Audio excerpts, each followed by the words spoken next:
Olá, queridos, eu sou o Padre Rodrigo Carneiro e esse é o nosso canal Atraídos pela Palavra de Deus.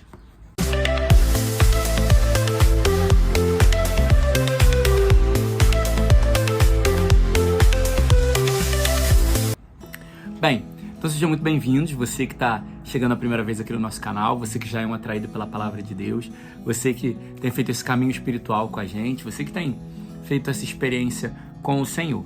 Seja muito bem-vindo.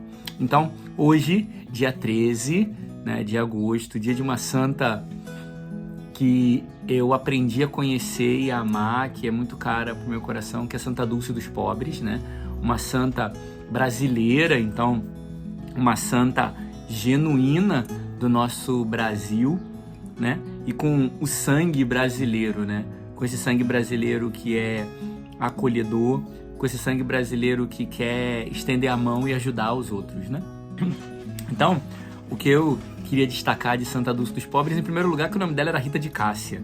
Então, depois, com o tempo, quando eu descobri o nome dela, eu entendi, talvez, por que eu gostava tanto dela, de Santa Dulce.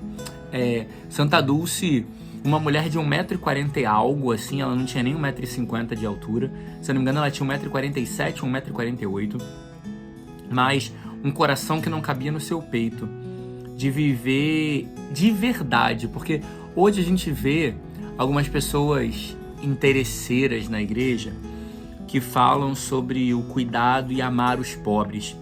A gente vê até no Evangelho onde Judas vai querer vender aquele perfume, supostamente, o perfume de nardo de Maria, dizendo que o dinheiro deveria ser dado aos pobres, mas o comentário do evangelista vai dizer que, na verdade, como ele cuidava da bolsa, ele estava interessado em roubar o dinheiro. Hoje a gente vê muita gente que supostamente diz que quer cuidar dos pobres, que tem que ter preocupação com os pobres, mas quer mais pensar em si mesmo, quer falar só por ideologia, só para levantar bandeira, só para querer ter um lugar de fala, Mas Santa Dulce era uma mulher que vivia no meio das palafitas na Bahia, para ajudar os pobres, ela era, acho interessante na vida dela essa coisa meio contraventora assim dela, entre aspas, porque ela invadia lugares, ela via um terreno baldio e ela entrava para poder colocar os doentes, para poder colocar os pobres, para cuidar deles, E aí é interessante porque ela vai contar a história que ela foi expulsa de vários lugares lá em Salvador, que ela foi expulsa de muitos lugares, que a prefeitura chegava e expulsava ela porque ela não podia invadir aquele espaço, e aí ela catava os pobres e os doentes e levava para outro lugar. Tem uma história que foi da congregação, porque ela era religiosa desde sempre, só que depois ela fundou a própria congregação. E aí ela era religiosa desde sempre e ela começou a catar, ela pegou uma Kombi, começou a catar enfermos na rua, pessoas doentes, moradores de rua, e levou pro galinheiro e colocou todos eles dentro do galinheiro que tinha na congregação. E aí a superiora falou pra ela, Dulce, na verdade, eu não sei se nessa época ela já se chamava Dulce, mas se ela já tinha mudado o nome, mas acho que sim, já se chamava Dulce, que é essa pessoa doce, um coração doce, um coração que quer dar sabor também, porque uma coisa doce é uma coisa saborosa, então de dar sabor à vida das pessoas. E a superiora pergunta, Dulce, essa gente tá no galinheiro, mas cadê as galinhas? Aí ela, fiz canja pra eles.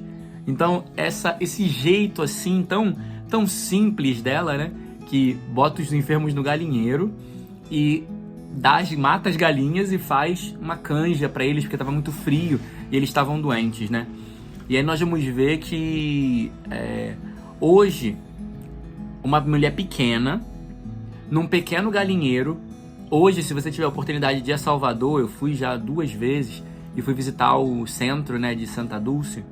Hoje, dentro de todas as obras que se tem hoje, que ela deixou de legado em Salvador, uma das maiores obras é que o galinheiro, e aí tem lá o lugar onde começou o galinheiro, na verdade não tem mais o galinheiro, só uma parede pintada, que era onde era o galinheiro, e um cercadinho. E lá onde era o galinheiro, hoje se tornou um hospital com maior número de leitos de atendimento de SUS de todo o Nordeste. Então, assim, é uma coisa muito interessante, era o que dizia o evangelho de ontem. Quem quer ser o maior no reino, que seja um pequeno. Então, uma mulher pequena, com um pequeno galinheiro, mas ela fez uma grande obra, porque tinha um coração em Deus e confiava na providência de Deus. Em tudo ela confiava na providência de Deus. Tem uma passagem também da vida dela, que está no filme também dela, que é muito bom, se você puder assista, Dulce dos Pobres. Eu não sei, não lembro se esse é o nome, mas acho que é Dulce dos Pobres. E aí ela ia pra rua para pedir. Ela ia pra feira para pedir doação para os pobres. E aí, numa dessas saídas, ela vai pedir, né, algo para os pobres. E aí um homem ela estende a mão e o homem cospe na mão dela. E aí ela fecha a mão, né? E o que ela fez? Não deu um soco na cara dele, obviamente.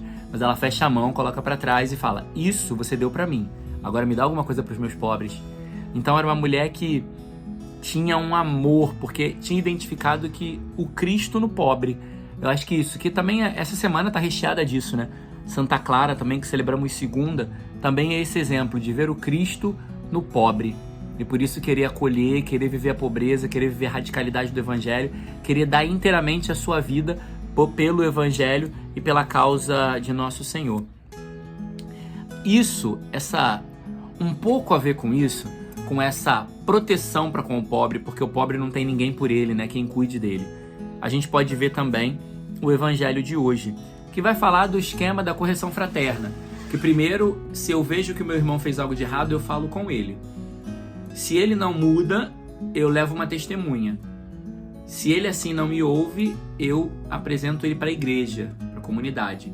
Se ainda assim ele não ouve, ele vai ser tratado como um pagão ou como um publicano, né? Como um pecador público, isso que quer dizer. Mas aqui é interessante que o caminho da correção fraterna, ele também tem um elemento importante, que é proteger o irmão. Quando eu sei de uma dificuldade do irmão, eu não vou sair falando para todo mundo, eu não vou expor aquele irmão, eu não vou fazer público o que ele está fazendo, mas em primeiro eu vou tentar ajudar. Então por isso primeiro eu vou sozinho falar com ele, para tentar aconselhar, ajudar, orientar. Ele não me escutou. Aí eu chamo uma outra pessoa para ser uma testemunha, mas ainda está só entre duas pessoas. Se ainda assim, aí eu entrego para a igreja. Mas ainda assim eu não torno público. Só torna público depois das 3 etapas, que se ele não ouve nem a igreja, aí ele vai ser tratado como um pagão ou um pecador público, que é um publicano. Então isso mostra o caminho que o nosso Senhor quer trilhar com cada um de nós, de não expor os irmãos, de não simplesmente expor as pessoas, de não simplesmente fazer fofoca ou maldizer alguém, mas é ajudar a pessoa a se converter.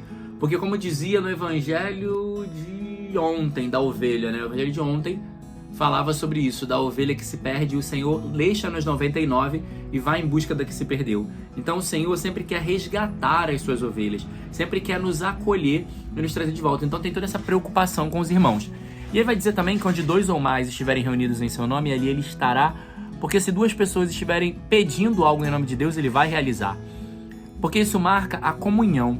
Quando há comunhão na igreja, quando há comunhão entre os irmãos, quando há comunhão entre os filhos de Deus, quando há comunhão entre as pessoas, quando há comunhão entre cada um de nós, a obra de Deus vai acontecendo. Isso também se chama intercessão, que é quando eu sei de algo que o meu irmão necessita e eu me coloco em oração junto com ele por aquela causa. Então isso é a igreja que se reúne para criar um elo, um laço de oração para suplicar por alguém.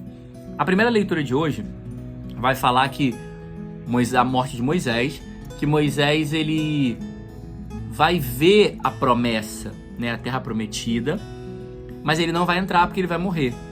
E é interessante, né, que Moisés preparou todo o povo. Moisés era o mais fiel. O texto vai dizer que Moisés, não existiu nenhum outro profeta como Moisés que via Deus face a face, mas ainda assim ele não entrou na terra, porque isso muitas vezes é missão. A missão, às vezes, de uma pessoa é preparar o outro para chegar, mas não necessariamente eu vou estar lá. Por exemplo, eu posso preparar alguém para uma missão. Posso, por exemplo, preparar um casal para a vida matrimonial e para ser família. Mas eu não vou estar vivendo a vida deles. Talvez eu não vou estar com eles na vida conjugal. Não vou ser convidado para ir na casa deles e para conhecer. Mas eu preciso dar o meu melhor na preparação, entregar tudo que eu tenho enquanto eu preparo aquelas pessoas, enquanto eu ajudo aquelas pessoas. Isso é bonito da igreja também, porque a gente cuida uns dos outros, a gente ajuda uns aos outros sem interesse, porque às vezes eu não vou estar na concretização da coisa. Quando tudo se fizer e se realizar, talvez eu não vou estar. Mas eu dei o meu melhor enquanto eu pude. Eu dei o meu melhor na minha missão, no caminho que eu tinha que desenvolver. A missão de Moisés era libertar o povo do Egito e caminhar com eles no deserto. Mas não foi entrar na Terra Prometida. Então também a gente precisa aprender a reconhecer o nosso lugar, reconhecer até onde a gente pode ir, reconhecer que a obra, em primeiro lugar, é de Deus. E Moisés falava isso ontem, né? Não fiquem presos a mim, mas olhem para o Senhor. Então a obra não é nossa, mas é de Deus. Então Ele vai conduzir, Ele vai fazer. E a gente não sabe o que Ele quer fazer, né? E aí nós vamos ver também que vai dizer que Moisés, ele morreu com 120 e tantos anos, mas os seus olhos não tinham se debilitado e não haviam diminuído o seu vigor. Porque isso mostra que Deus honrou e sustentou Moisés até o fim.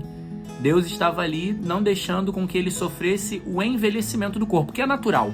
É natural o nosso envelhecimento, mas Moisés não experimentou disso porque ele foi fiel. Então Deus o sustentou em todas as coisas, na sua visão.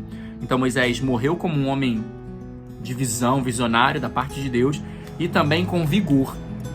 Mas, mesmo tendo visão e tendo vigor, havia chegado o tempo dele. Mesmo tendo visão e vigor, havia chegado o tempo dele concluir a sua missão. Porque às vezes a gente pode pensar, eu ainda posso fazer. Aí a gente quer continuar pegado àquilo, quer continuar assim, não, a pessoa é 30 anos coordenador de uma pastoral, é 50 anos fazendo a mesma coisa. Eu ainda tenho vigor. Beleza, mas talvez seja a hora de você deixar outra pessoa caminhar. Não estou dizendo que você vai abandonar a missão, vai abandonar a igreja, mas talvez deixar uma outra pessoa estar à frente, encabeçando, conduzindo, impulsionando. Porque isso também é ser igreja, é reconhecer que o nosso tempo passa. E às vezes aquele lugar não é mais o nosso. E a gente precisa dar a vez e a oportunidade a outro, para que tenha um outro olhar. Porque o olhar de Deus, o olhar de Moisés não tinha enfraquecido. Mas Josué trouxe um novo olhar. Moisés ainda tinha vigor, mas Josué era mais jovem, forte e corajoso. Então tinha um novo vigor para caminhar. Então é assim que a gente tem que olhar também. Não é olhar só como eu estou perdendo. Não, é a igreja que está ganhando.